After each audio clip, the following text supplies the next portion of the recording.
Hey guys, Paradox Cubing here, and today I'll be reviewing the YJ GuanLong.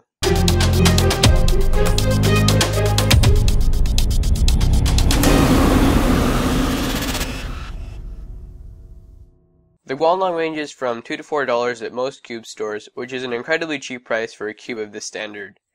YJ has released some great cubes in the past with similar low prices such as the Sulong, Qilong, Yulong, and now the GuanLong. And of them, the GuanLong is the cheapest.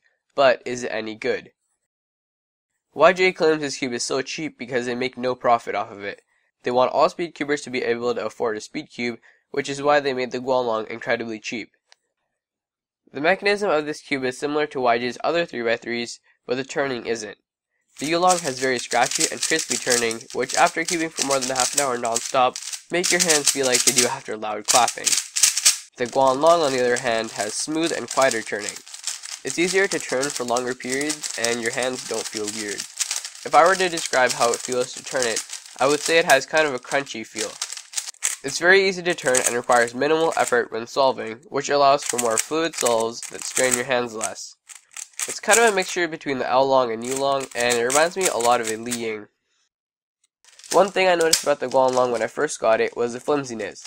At first it felt really flimsy and I was getting a lot of catches and corner twists like with the Fengqi Shuangran version 1, but after a few hundred solves I started getting used to the cube and got better at preventing these catches. It was harder for me to get consistent averages because I wasn't used to the flimsiness, but now that I've done so many solves, I've adapted to a more accurate turning style that suits this cube. Before, I was used to stable feeling cubes like the L-long and Wei-long, so it was weird for me at first, but pretty soon I got the hang of it, and now I get around the same times on the GuanLong as I do on my main. If you don't have very accurate turning and rely on the stability of a cube, the GuanLong will feel weird at first, and you may not like it. But it's pretty easy to get used to, and once you do, it's a great cube. Also, because this can turn so easily and it's so flexible, it makes for a great one-handed cube. This could easily be an OH main for me because of how easily I can turn it. As for popping issues, the GuanLong holds together very well. I only get about one pop every 500 solves or so, which isn't bad at all. But nowadays, you don't really have to worry about pops because most cubes have adopted well anti-popping mechanisms. Something you should be thinking about though is corner twists, which happen almost as often on this as they do on the Fengqi Shuangran version 1.